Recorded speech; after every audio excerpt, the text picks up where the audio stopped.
आपल्या टाकीचं झाकण लावत होता. आई म्हणाली, बाळा, नळ उघडा ठेवू नकोस, पाणी वाया जातं. बंटीने मान डोलावली पण विचारात गेला, अगदी थोडं पाणी वाया गेलं तर काय होतं ब्र.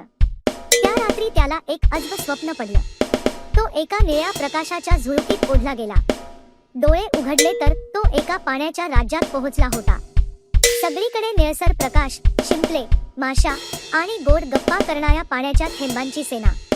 एक छोटा थेंब पुढे आला आणि म्हणाला, मी आहे थेंबू, पाण्याच्या राज्याचा सैनिक. पण आमच्या राज्यात संकट आले. बंटीने विचारलं, कसलं संकट? थेंबू उदासपणे म्हणाला, लोकांनी नळ उघडे ठेवले, पाणी सांडू दिलं. आमचं राज्य सुप्तन्य, झरे बंद पडतायत. बंटी म्हणाला, मी काहीतरी करतो.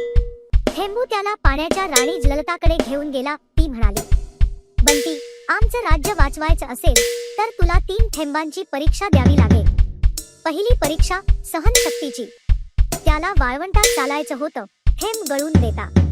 बंटी धावत नाही, सावकाश चालतो आणि शेवटी थेंब टिकवतो. दुसरी परीक्षा दयाळूपणाची. एका छोट्या फुलाला पाणी द्यायचं जे तहानलेलं होतं. बंटी आपल्या बाटलीतलं पाणी देतो, फुल उमटतं. तिसरी परीक्षा समजुतीची. त्याला एक झरा दिसतो जो वाहतोय, पण तिथून काही लोक पाणी फेकत आहेत. बंटी त्यांना समजावतो, थोडं थांबा, हे पाणी वाया जातं.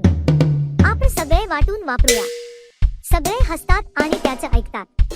राणी जलता खुश होते आणि म्हणते, बंटी, तू खरं नायक आहेस. तू आम्हाला शिकवलंस की प्रत्येक थेंब अमूल्य असतो. अचानक निळा प्रकाश चमकतो आणि बंटी उठतो आपल्या पलंगावर. बाहेर पाऊस सुरू असतो. नळ बंद करतो आणि म्हणतो, आता एक थेंबही वाया जाणार नाही.